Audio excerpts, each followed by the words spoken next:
Want to grab that new skin and flex in Fortnite? I've been playing for a few years now, and I've gotta tell you, there's always going to be that one skin that you feel like you just have to get it.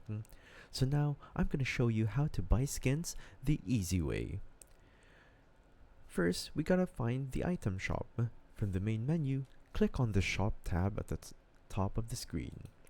This is where Fortnite drops all the latest skins, emotes, and bundles.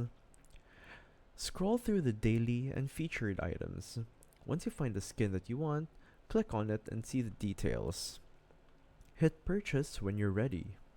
If you don't have enough V-Bucks, it'll prompt you to buy more. As you can see by this button titled Get V-Bucks.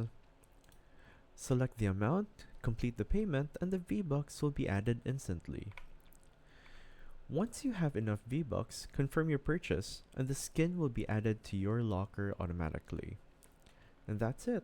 Now you're ready to drop in style. Like and follow for more quick Fortnite tips.